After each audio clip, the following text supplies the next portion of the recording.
अस्सलाम वालेकुम dear students none چې کوم زموږ د کلاس ټاپک دی په ایکسل کې موږ سره چې کوم دا ډیټا ویلیډیشن راغلی دی دا به ډیټیل سره ډسکس کوو. سمپل موږ وګورو دلته یو ټیبل دی، سیریل نمبر دی، نیم اف کلاینټ دی، موبایل نمبر دی، بیا CNIC دا ډیټا ویلیډیشن موږ نارملی دی لپاره یوز کوو چې دا ډیټا موږ پروپر طریقې سره څوک انسرټ کو سیلز باندې لاسه کالمز باندې. صحیح شو. فور ایگزامپل د سیریل نمبر انسرټ کوم نو سمپل دلته به کلیک کو 1 بوله 2 بوله کو 3 4 5 6. صحیح شو.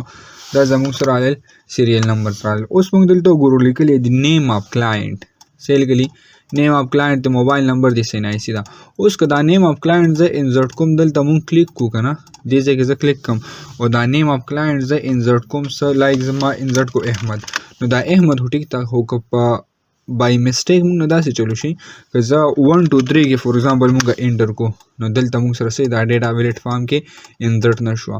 زما چې کله موږ 1 2 3 کې انسرټ کو چې موږ له څه راکوي ایرر راکوي، نو دغې لپاره موږ څه یوز کوو دا ډیټا ویلیډیشن کمانډ یوز کوو. سمپل زه رالم د دې سلیکشن مې واخیستو خو دې لپاره موږ سره یو فنکشن دی هغه به موږ یوز کوو.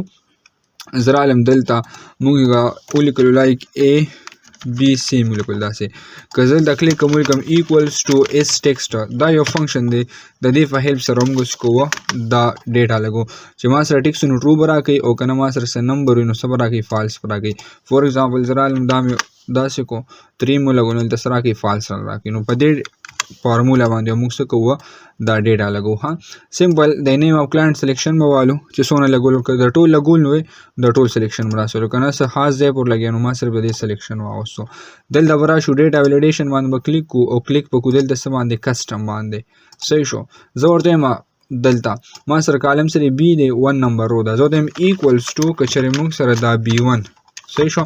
دلته مو لګو څه equals to اول بو لګو اس ټیکسټ فنکشن. ها دلته مو لګو څه اس ټیکسټ فنکشن. زه ورته ما سره چې کوم دا B1 دی B او 1 بو لګو داسې چې دا ما سره برابر د څه وي د ټرو وي را سره. صحیح شو. نو ته بیا دلته راشه ایرر الرټ میسج باندې کلیک کا. دلته موږ سره 3 ټایپس اف ایرر دی، یو سټاپ دی، وارننګ دی، یو را سره څه دی انفارمیشن دی. سټاپ باندې کلیک کا. دلته ما ولیکلو ایرر. صحیح شو. او دلته مرتول چې څه پلیز څه میسج ولا ورکو چې دا موږ ته شو کیږي پلیز انټر یور نیم، پلیز انټر یور نیم څه یور نیم ان کریکټرز، مطلب دا چې ته خپل نوم په څه کې انټر کا په کریکټرز کې انټر کا ABC کې انټر کا. دلته راشه اوکې بټن باندې پریس کا. اوس دلته په دې ځای ډیټا ویلیډیشن ولګیرو. اوس راځم دلته 1 2 3 ورکوم. اوس وګوره دلته موږ سره ایرر رالو که زه دلته اوس دې انسرټ کوم که نه 1 2 3 به نه انسرټ کېږي د سره که ته وله هر څوک یې خو 1 2 3 به دې نه انسرټ کېږي. که ریټرای باندې کلیک کړي دی به دې څه کوي 1 2 3 نه انسرټ کوي. کینسل باندې کلیک کړو دی به کینسل کوي. خو که نه موږ څه ورکو ABC وله ورکو انټر بټن پریس کو نو ABC به دې څه کوي دا به را سره دې انسرټ کوي. مطلب دا دی چې دا نمبر زموږ سره نه ایډ کوي او کم چې موږ سره ABC دی دی بس کوي هغه ایزیلی انسرټ کوي. بیا موږ دغه شان د موبایل نمبر نو موبایل نمبر چې کم دی لایک زما چې موږ سره 11 ډیجټس دی نو 11 ډیجټس نه باندې زیات وي نه به را سره کم وي ایکول وي را سره 11 نو هغې لپاره موږ دا موبایل نمبر یوز کوو. سلیکشن به والو دلته ټول کالم سلیکشن به والو داسې. صحیح شو. ډیټا ویلیډیشن ته به راشو دلته به کلیک کو سیټینګ باندې. سیټینګ کې لایک ما واغوستو ټیکس لین ته. صحیح شو. ما دلته واغوستو څه equal to والا equal to زم چې د 11 ډیجټس را سره. صحیح شو. ایرر الرټ میسج ته به راشو او دلته به ورکو څه ایرر داسې او دلته به ورکو څه پلیز انټر یور نمبر. صحیح شو. پلیز انټر یور نمبر ان ډیجټس داسې مو لګو. صحیح شو چې په ډیجټس کې ته څو کا نمبر انسرټ کا اوکې کا. اوس زه راځم دلته که 1 2 3 داسې سمثینګ ورکړم نو ایرر به راکوي. صحیح شو. که زه دلته زیاتې نمبرز ورکړم مطلب دا چې زیات مې ورکړل داسې. صحیح شو.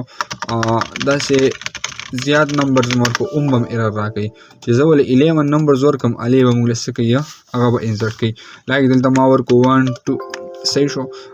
دلته ورکوم دوباره دې ځای کې ما څو کو 1 مو لګو 2 3 4 5 6 7 8 9 10 11 انټر بټن پریس کا دې انسرټ کو. کو زه دې نه زیات لګوم نو هم به موږ له ایرر راکوي، که دې نه کم لګوم هم به ایرر راکوي. نو دا موږ سره سمپل کانسپټ د ډیټا ویلیډیشن دی را سره. ها بیا دلته وګورو موږ سره دغه شانتي CNIC راغلی نو CNIC هم لایک 13 لا 17 ډیجټس دی د هغې ایکول موږ وویل نو هغه هم را بس کېږي انسرټ کېږي به را سره. ठीक था। बिया मूंगा पर नेक्स्ट क्लासेस के चिकम दल तमुंग सरा द टाइम दे डेट ते द टूल्स यूज ना डिस्कस को हाँ नो द सिंपल कॉन्सेप्ट मा सर दे द डेटा वैलिडेशन दे ठीक था। इंशाल्लाह पर नेक्स्ट क्लास के बिया मूंगा द नेक्स्ट टॉपिक को वस्सलाम।